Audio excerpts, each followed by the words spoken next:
Grounds of divorce মানে যদি আপনি হিন্দু কাপল হন তো ডিভোর্স কি মর্মে পাবেন, মানে আপনি ডিভোর্স যে গ্রাউন্ডগুলোতে পেতে পারেন সেটার ব্যাপারে বলছি।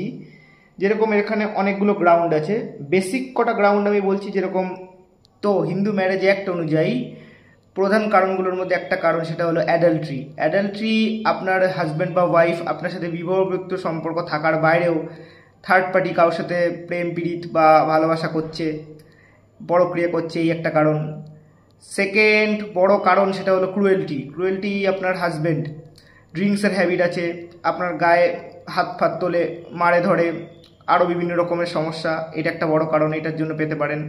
তারপর ডিসারশন আছে, তারপর মেন্টাল ডিসঅর্ডার আছে, হয়তো তার ব্রেনে কোনো সমস্যা বা মাথায় সমস্যা আছে, সেটার কারণে আপনি পেতে পারেন। এর বাইরেও পেতে পারেন যদি 7 ইয়ার্স ধরে সে মিসিং আছে, মানে কোনো পাত্তা নেই, কিছু নেই, কোনো ফোন নেই, কোনো মানে নিরুদ্দেশ 7 বছরের বেশি, সেই গ্রাউন্ডেও আপনি ডিভোর্স পেতে পারেন। এর বাইরেও কিছু স্পেশাল গ্রাউন্ডস আছে। তারপর যেরকম কনভার্সন, এটা একটা রিজন হতে পারে ডিভোর্সের জন্য। বা এমন কোনো রোগ আছে আপনার স্পাউসের যে রোগটা কিউরেবল না, সেই রোগের কোনো কিওর নেই, সেই কারণে মর্মে একটা পেতে পারেন। বা ডিসারশন যেটা আগে বললাম, সেইখানে 2 বছরের বেশি যদি আপনাকে অ্যাবান্ডন করে দেওয়া হয় বা কোনো কিছু রিলেশনে ঠিকঠাকভাবে মেনটেন না হয়, সেই মর্মে আপনি কোর্টে গিয়ে পেতে পারেন।